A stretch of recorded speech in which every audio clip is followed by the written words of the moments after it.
ख़वातीन पर तशद्दुद का सिलसिला तो इतना दराज है कि उसकी कड़ियाँ जोड़ते जोड़ते कई दिन गुजर जाएं, मगर उससे खौफनाक बात यह है कि उन्हें इंतहाई मामूली बातों पर कत्ल भी कर दिया जाता है। हमारे मुआशरे में ऐसी कई मिसालें मौजूद हैं कि एक शौहर को देर से खाना दिया गया, उसके कपड़े नहीं धोए गए, या दावत के दौरान उसके घर वालों की इज्जत और एहतराम का ख्याल नहीं रखा गया, तो उसके बदले उसने बीवी को कत्ल कर दिया।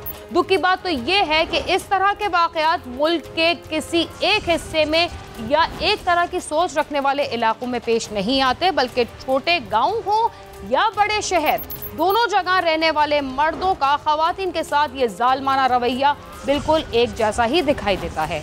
इसी तरह गैरत के नाम पर कत्ल की कई वजूहात होती हैं। अक्सर घर से भाग कर जाने वाली लड़की को कत्ल कर दिया जाता है, या किसी से फ़ोन पर दोस्ती करके बातें करने पर भी लड़की को कत्ल कर दिया जाता है। कभी ऐसा होता है कि लड़की की मर्जी के बगैर कहीं शादी कर दी जाती है, और अगर उसकी अपनी शौहर से ना बने तब भी उस खातून को कत्ल कर दिया जाता है, जो कि एक बहुत ही गलत अमल है। कुछ ख़वातीन की एक से ज़्यादा शादियाँ होती हैं, मगर उनकी अपने शौहर से ज़हनी हम आहंगी नहीं होती, जिसकी वजह से उनके दरमियान इख्तिलाफ़ात जन्म लेते हैं और इख्तिताम में शादी को ख़त्म करना पड़ता है। ये कानूनी तौर पर सही रास्ता है, लेकिन इसको भी कुछ लोग गलत रंग देते हैं। बल्कि अगर घर वालों तक बात हो तो वो अलग बात है, लेकिन लोगों के तानाज़नी घर वालों को बड़ा कदम उठाने पर मजबूर कर देती है, और इसी वजह से कई ख़वातीन इस गैरत की भेंट चढ़ जाती हैं। पिंडी भटिया के इलाके में भी एक ऐसा ही वाक़या पेश आया, जिसमें खातून की 3 शादियाँ की गईं, मगर तीनों से तलाक हो गई। ख़ानदान और इलाके के लोगों ने ताने देने शुरू कर दिए कि खातून का चाल चलन ठीक नहीं, जिसके बाद उसके सबसे छोटे भाई ने उसे कत्ल कर दिया। ये वाक़या पेश कैसे आया, आइए हम आपको बताते हैं।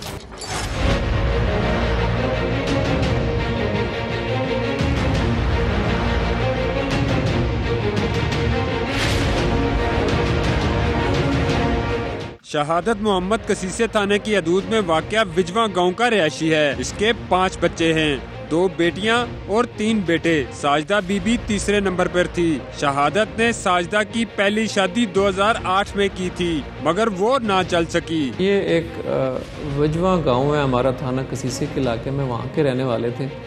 और बुनियादी तौर पे जो आप बात कर रहे हैं, हमारे जो मुआशरे की बदकिस्मती से एक समझ लें, और फिर जो हालात वाक़यात होते हैं, और फिर लोगों की जो तानाज़नी होती है और जो लोगों के प्रेशर सोसाइटी का होता है, तो ये साजिदा बीबी थी खातून, एक शहादत मोहम्मद है आदमी, उसके 5 बच्चे थे, उसमें तीसरे नंबर पे ये थी 5 औलादों में। 13/10/2018 को थाना कसीसा बिंजवा गाँव है, उधर एक शरीफ लोग हैं, उनके घर इतला आई कि एक लड़की को उसके भाई ने कत्ल कर, साजिदा को उसके भाई ने कत्ल कर दिया। जब पुलिस मौका पर पहुंची, हालात वाक़यात मालूम करने पे मालूम हुआ कि जो साजिदा बीबी है उसकी 3 शादियां हुई थी मुख्तलिफ औकात में, और तीनों जगह से उसको तलाक हो गई हुई थी। तीनों जगह से तलाक हो गई हुई थी, और अब वो अपने वालिदैन के घर में रह रही थी। साजिदा बीबी की शादी 2008 में फखर नामी नौजवान के साथ हुई थी, जो उसका कजन था।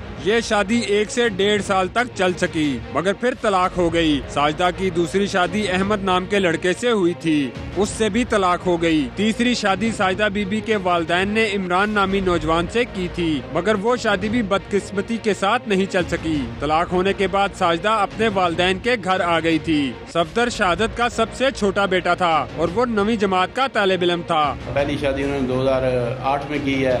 1.5 साल बाद उसके हकीकी चचाजाद भाई से, फ़खर से उसकी शादी हुई थी, जो 1.5 साल बाद वो भी तलाक पर मुंतज हुई। फिर 2 साल 3 साल बाद फिर दोबारा उन्होंने उसकी शादी की। एक अहमद नामी लड़का है, मौदा बोबड़ा इलाका थाना सुकेगी में, वो भी 1.5 साल बाद उससे तलाक हो गई। फिर उन्होंने 2014 में उसकी शादी एक इमरान नामी शख्स से की है, जिससे उसके 2 बच्चे हुए हैं। एक बच्ची फौत हो गई थी और एक बच्चा उसके पास जिंदा था। लेकिन ये हर दूसरे तीसरे साल शादी उसके वालिदैन उसकी रजामंदी से करते थे, लेकिन उसके बावजूद भी वो निभा ना कर सकी और तलाक ले लेती थी, जिसकी वजह से उसके घर वाले जो उसके गांव वाले हैं वो भी इतराज़ करते थे कि इसका अखलाक अच्छा नहीं है, इस वजह से इसकी तलाक हो जाती है। और उसके भाई भी ये शर्मिंदगी महसूस करते थे कि आए रोज़ हम उसकी शादियाँ करते हैं, अखराजात करते हैं, मेहनत मजदूरी से अपने पैसे इकट्ठे करके उसकी शादी ब्याह रस्म व रिवाज के मुताबिक करते हैं, तो ये निभा क्यों नहीं कर सकती। साजिदा बीबी तीसरी तलाक के बाद अपने वालिदैन के घर आ गई थी। घर में रहते हुए उसे काफ़ी अरसा हो चुका था। इलाके और ख़ानदान के लोगों ने घर वालों को ताने देना शुरू कर दिए कि साजिदा का चाल चलन ठीक नहीं। यही वजह थी कि साजिदा को उसके घर वाले भी बुरा भला कहने लगे। साजिदा का छोटा भाई सफदर दोस्तों और खानदान के तानों की वजह से लाहौर चला गया था और वहाँ पर काम करता रहा, लेकिन दोस्तों और खानदान वालों के ताने उसके जहन से नहीं निकले थे और वो कुछ अरसे बाद वापस आ गया। छोटा भाई है सफदर और सबू अमूमन गाँव में होता, स्कूल के बाद वो गाँव में और अपने वालिद के साथ हाथ बिठाता था, जिसको लोग उसके हमजोली क्लास फेलोज मैंने देते थे, ताने देते थे कि आपकी हमशीरा का किरदार अच्छा नहीं है, वो किसी के साथ भी निभा नहीं कर सकती, उसकी बड़ी शोहरत जो है ख़राब है। और इस बेइज्जती से वो खौफ खाकर गांव छोड़कर लाहौर चला गया। वहाँ उसने एक होटल पे नौकरी कर ली। महीना 1.5 महीना वो इसी शशोपंज में उधर मुलाजमत करता रहा, लेकिन फिर भी उसके जो जज्बात थे वो ठंडे नहीं हो रहे थे। वो इसी डिप्रेशन और खौफ और बेइज्जती को महसूस करते हुए मुहर्रम की 10 तारीख को वो वापस गांव आया। उस रोज घर के तमाम लोग सुबह सुबह माल मवेशियों के साथ मसरूफ थे जब गोली की आवाज आई। ये गोली सफदर ने चलाई थी और अपनी बहन पर चलाई थी। गोली साजिदा के सर पर मारी गई थी, जिससे साजिदा की मौके पर ही मौत वाक़या हो गई और सफदर वहाँ से भाग गया। सफदर था जो इसका बेटा, जो यंग लड़का है, 9th क्लास में पढ़ता है, यकीनन जो लोगों की बातों के प्रेशर में आया होगा, तो उसने इसको खातून को, अपनी बहन को उसने रात को गोली मार दी। उसके पास पिस्टल था, एक गोली लगी उसको जो सर के मार पार हो गई, वहीं पे गिर गई और उसकी मौके पे उसकी डेथ हो गई। भाई ने, माँ बाप ने, भाइयों ने बड़ी मर्तबा समझाया कि बेटी अब तो बाज आ जाओ, अब हमारी इज्जत का फलूदा और जनाजा निकाल रही हो, बाज आ जाओ। जिस वजह से वो बाज ना आई, अपनी हरकत की वजह से उसके भाई ने बजरिया फायर आर्म उसको कत्ल कर दिया। 12-13 अक्टूबर की दरमियानी शब को उसने, जबकि उसकी बहन घर में सोई हुई थी, पिस्टल लेकर उसको फायर मार दिया। मुझे आगाह किया, मैं भी फौरी तौर पे मौके पे पहुंचा, तो हालात वाक़या देखे तो ये साबित हुआ कि इसने गैरत की वजह से अपनी हकीकी हमशीरा को कत्ल कर दिया है। सफदर ने अपनी बहन के सर पर गोली मारकर उसे कत्ल कर दिया और मौके से ये कहता हुआ फरार हुआ कि उसने गैरत के नाम पर अपनी बहन को कत्ल किया है। कुछ देर बाद वो खुद ही थाने में पेश हुआ और अपनी गिरफ्तारी दे दी।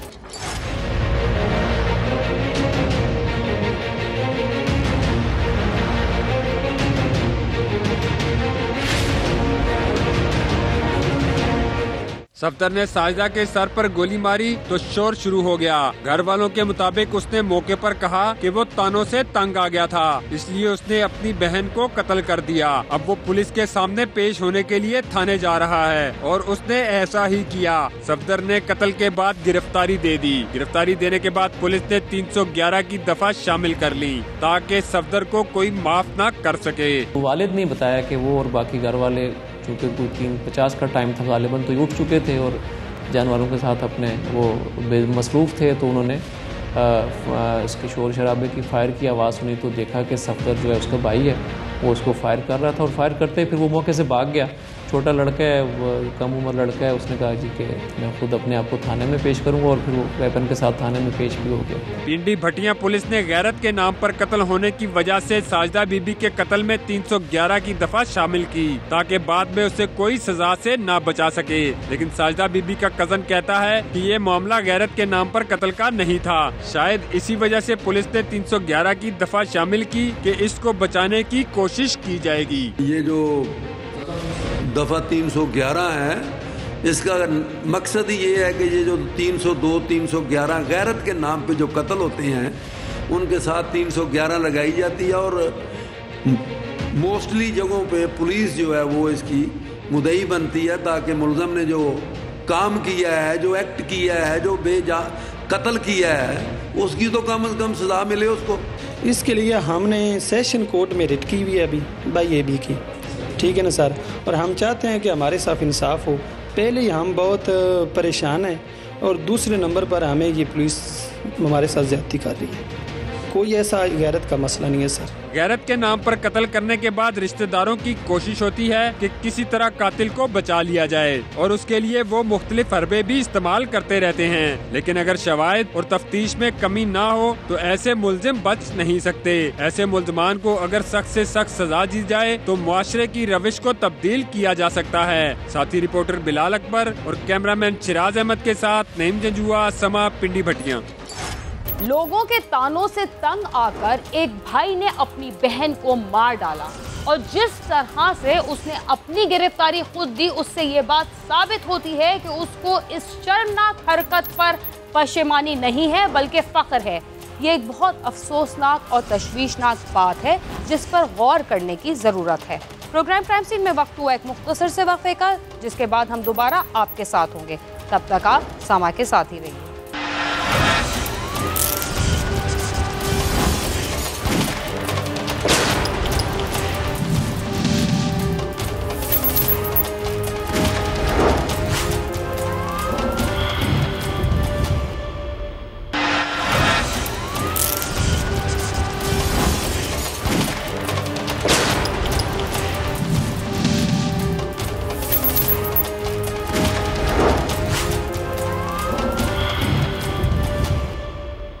प्रोग्राम क्राइम सीन में एक बार फिर खुशामदीद।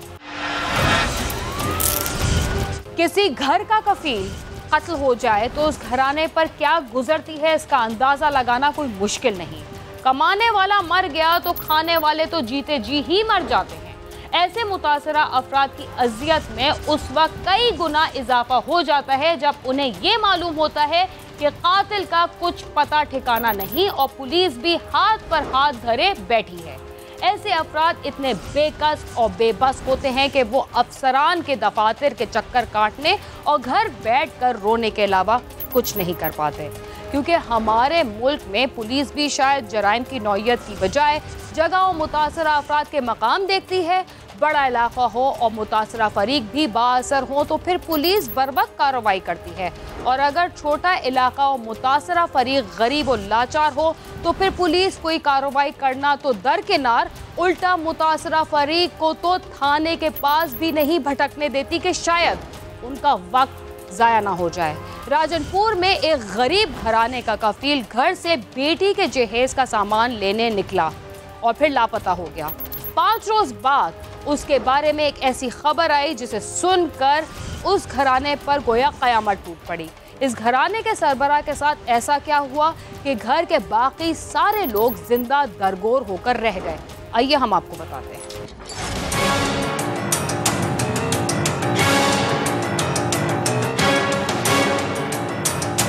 राजनपुर की तहसील रुजान का रहायशी मोहम्मद हनीफ मेहनत मजदूरी करके अपने कुंबे का पेट पाल रहा था। उसकी बेटी जवान हो गई थी और वो उसकी शादी के लिए थोड़ी थोड़ी रकम जोड़ रहा था। एक रोज मोहम्मद हनीफ काम से घर आया। बीवी ने खाने का पूछा तो उसने कहा ला दो। इसी दौरान उसके मोबाइल फोन पर एक कॉल मौसूल हुई। उसने बात करने के बाद बीवी को कहा कि वो एक जरूरी काम के सिलसिले में जा रहा है। बेटी के जहेज के लिए रखे 10,000 रुपए दे दो, वापसी पर जहेज का सामान ले आऊंगा। और फिर मोहम्मद हनीफ घर से रुखसत हो गया।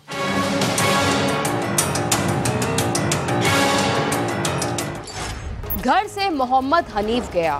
बीवी बच्चों ने हस्बे मामूल जल्दी आने का कहा, मगर उन्हें क्या मालूम था कि वो अब मोहम्मद हनीफ को कभी नहीं देख पाएंगे। ऐसा क्या हुआ, आइए जानते हैं। मोहम्मद हनीफ घर से जल्दी आने का कहकर ऐसा गया कि फिर वापस ना आया। उसके मोबाइल फोन पर राब्ता किया गया तो वो मुसलसल बंद मिल रहा था। घर वालों ने मोहम्मद हनीफ को रिश्तेदारों और दोस्तों के हाथ तलाश किया, मगर उसका कुछ पता ना चला। वो ऐसा गया कि फिर वापस ही नहीं आया। उसे हर जगह तलाश किया, कोई रिश्तेदार और दोस्त नहीं छोड़ा। हर एक के घर में मालूम किया, मगर 3-4 रोज गुजर गए। अल्लाह जाने वो कहाँ है, कैसा है।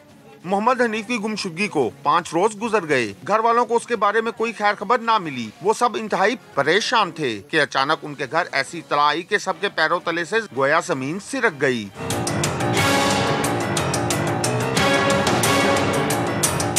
इत्तला मिली कि करीबी देहात के खेतों से एक शख्स की 5 रोज पुरानी मशकशुदा लाश मिली है, जो कि हनीफ की है। घर वाले ये खबर सुनते ही भागम भाग वहाँ पहुँचे तो देखा लाश वाकई मोहम्मद हनीफ की थी। जो कि बसीदा हो रही थी। मोहम्मद हनीफ की हलाकत कैसे हुई, उसे किसने और क्यों कत्ल किया, कौन था इस घराने की मासूम खुशियों का कातिल, किसने इस घराने को जिंदा दरगोर किया, आइए इन तमाम सवालात के जवाब जानते हैं। मोहम्मद हनीफ की हिलाकत की इत्तला पूरे इलाके में फैल गई। उसकी किसी से कोई दुश्मनी ना थी और ना ही उसका किसी से कोई झगड़ा था। पुलिस ने नामालूम अफराद के खिलाफ मुकदमा दर्ज करके लाश पोस्टमार्टम के बाद गुस्सा के हवाले कर दी, जिसे बाई कब्रिस्तान में सुपुर्द खाक कर दिया गया। हनीफ की किसी से कोई दुश्मनी नहीं थी, वो किसी से लड़ता झगड़ता भी नहीं था, वो अपने काम से काम रखने वाला बंदा था। उसकी लाश देखकर तो ऐसा लगता था कि किसी ने उसे इंतहाई अजीतें देकर कत्ल किया है। गुस्सा का कहना है कि पुलिस वालों ने कातिलों की गिरफ्तारी के लिए कोई कोशिश नहीं की। मकतूल के मोबाइल फोन रिकॉर्ड से आखिरी कॉल करने वाले का इल्म भी हो गया, मगर पुलिस ने चंद एक अफराद को शामिल तफ्तीश किया और फिर छोड़ दिया।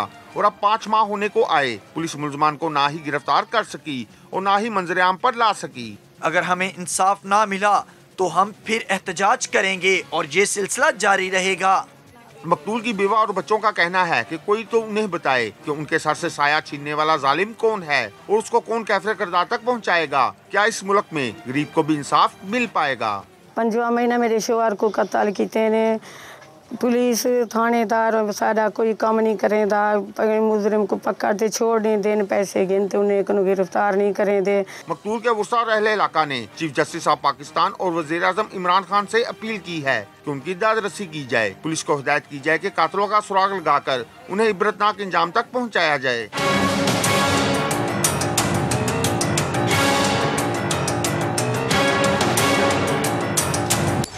एक हंसता बसता घराना खाक में मिल गया और इस घराने के कातिल का अभी तक कोई सुराग ना मिल सका। ये एक अफसोस का मकाम है। पुलिस को गैर जानिबदारी से अपना काम करना चाहिए, नहीं तो इस मुआशरे में गरीब आदमी जिंदा दरगोर ही होता रहेगा। इसके साथ ही क्राइम सीन अपने इख्तिताम को पहुंचता है। अगर आप हमसे रब्ता करना चाहते हैं तो हमारा पता है cs@sama.tv। इसके अलावा आप YouTube, Facebook और Twitter पर भी हमसे रब्ता कर सकते हैं और हमारा प्रोग्राम भी देख सकते हैं। बीना खान और क्राइम सीन की टीम को इजाज़त दीजिए और देखते रहिए समा।